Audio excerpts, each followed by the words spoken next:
Okay guys, welcome back. So we're here with Caitlin from Cobra Puma Golf. Caitlin, your title is Product Marketing Manager? Correct. Awesome. So we met Caitlin earlier in the week at Demo Day when we were first testing F9, and we kind of bookmarked this appointment because we wanted to know more about F9. So we done our test. It was our ball speed winner at the Demo Day when we were going around all the booths. It was the fastest ball speeds we had seen. We had actually done a test at another high-end club a few days prior.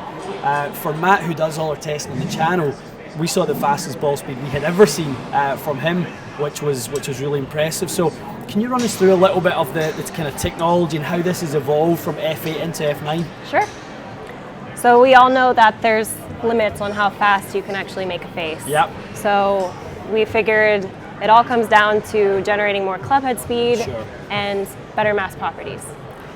And I love that because as a club fitter, there's nothing more frustrating for me to hear than when a manufacturer tells me the ball speed is 4 miles an hour faster. I go, well, how is that? Because we were already maxed out at efficiency before that. Yep. So your story with this is not the ball speed has gotten faster, the club has gotten faster. Correct. Right. So we already have the fastest face that we can make because of CNC milling. Of course. We can make a precise face every single driver that we manufacture. Right.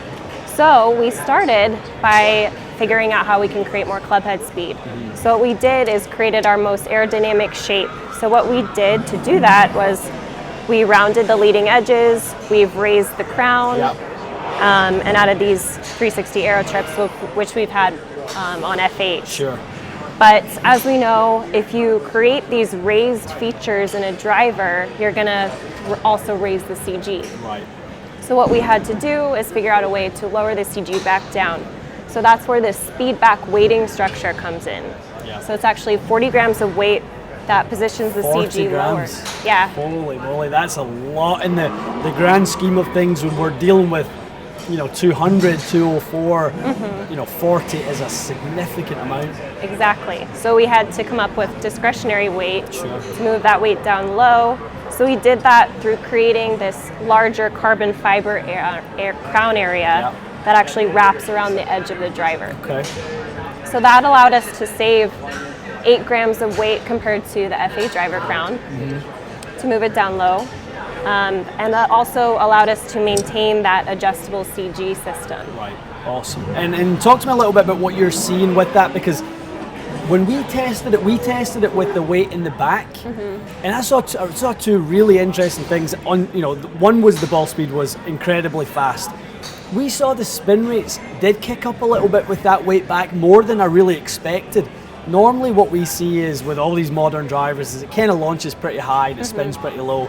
Right. This was the first time I'd seen spin decoupled from launch. It spun up a lot more than I expected, which is great for me because I look at the player who squeezes it a little bit, maybe gets a fraction on the steeper side, and that guy who always fights for lift. And I get pretty excited about the fact I can create some more lift for that guy, and obviously flip that around, put the weight up front, and maybe bring that back down again for the other guy who's a little more up on it with their delivery, and we need to get that spin down, which is awesome for a club fitter's point of view. Definitely, and having the 3 different club head lofts really helps expand our fitting capabilities too, with that front and back weighting also.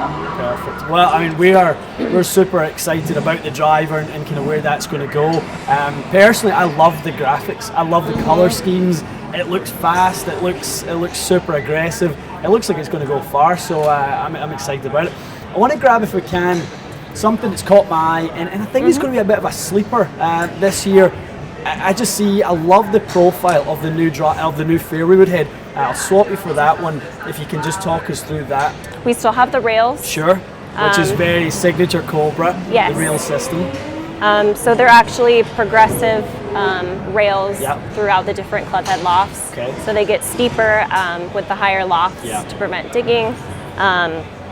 And then we always try to get the lowest CG we can in a fairway wood, because the number one thing people try to do is get it up in the air quickly.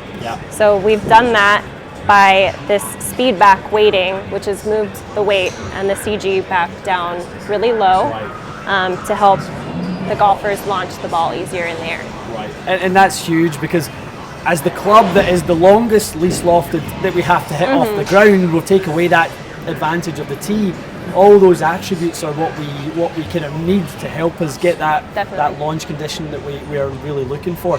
How adjustable is the sleeve this year, and from a loft perspective? You can adjust it between 8 different lofts. Wow. So plus 1.5, minus 1.5 degrees. That's awesome. Like we've had before. Yeah. That's awesome. And I can't wait to kind of start working with that. I think when I put that down from a profile perspective, same sort of thing. I've always been a Cobra fairway hybrid fan anyway. I thought the King Limited fairway wood of a couple of years ago was one of the best I've ever worked with. It was extremely fast, and I think this might have another gear in it that could be a little bit better again. And last but not least, we've got the F9 baffler speedback.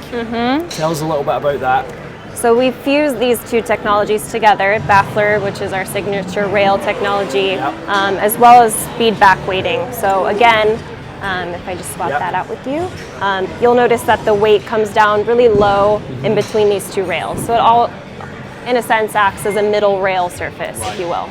So we've concentrated up to 30 grams of weight low and back. So again, that lowers the CG, so you're going to have a really easy up ball flight. We've also changed the shape pretty drastically. It looks very as well. different. Yeah, you'll notice it is a little bit larger. So it's in between our King OS hybrid and the F8 or F9 hybrids.